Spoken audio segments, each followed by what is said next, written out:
मानव सेवा से राष्ट्रोत्थान के नायक श्री बृजलाल भट्ट, पद्मश्री 2026। दुनिया इसे धरती का स्वर्ग कहती है, लेकिन इस स्वर्ग ने अपनों को दूर जाते देखा। साल 1990 एक अनिश्चितता का दौर था। जब अपने ही घर छूट रहे थे, तब बृजलाल भट्ट ने इसके विपरीत जाने का साहस दिखाया। मेरे दिल में एक ही बात आई कि मुझे कश्मीर नहीं छोड़ना है। हमारा लक्ष्य एक ही है, मानव सेवा से राष्ट्र उत्थान। Man making nation building. इसकी नींव उनके बचपन में ही पड़ गई थी। अनंतनाग के एक बड़े संयुक्त परिवार में पले बड़े भट्ट साहब की सुबह इंद्रनाग चश्मे, गुरुद्वारा, देवी बल मंदिर और ऋषि साहब की जियारत से होकर गुजरती थी। यही गंगा जमुनी तहजीब आगे जाकर उनके जीवन का सबसे बड़ा मिशन बन गई। वे पिछले 55 वर्षों से नागदंडी के श्री रामकृष्ण महासम्मेलन आश्रम और विवेकानंद केंद्र के सानिध्य में सनातन धर्म के मूल मंत्र, मानव सेवा और वैश्विक भाईचारे का प्रसार कर रहे हैं। 1996-97 के कठिन दौर में भट्ट साहब के नेतृत्व नागदंडी आश्रम ने माता खीर भवानी में भंडारा शुरू करने की ठानी।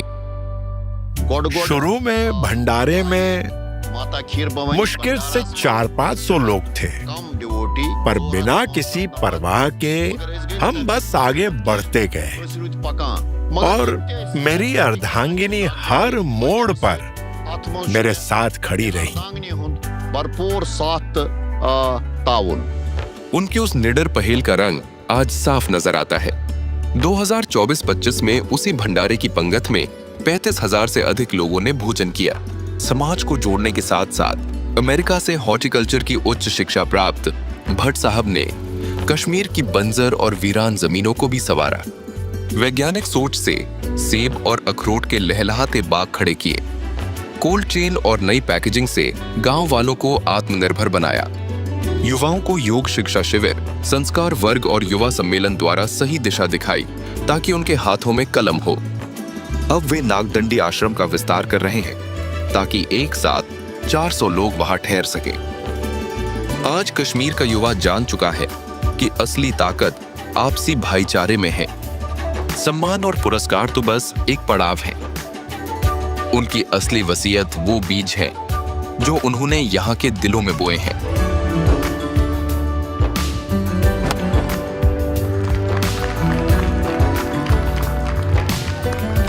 जब हमारे युवाओं का जोश और माता पिता का होश एक साथ आएगा, तभी हमारा कश्मीर फिर से एक खूबसूरत गुलदस्ता बनकर महकेगा। उनकी ये यात्रा अब एक महायात्रा बन चुकी है जो सदैव चलती रहेगी। श्री बृजलाल भट्ट, पद्मश्री 2026। कोटि कोटि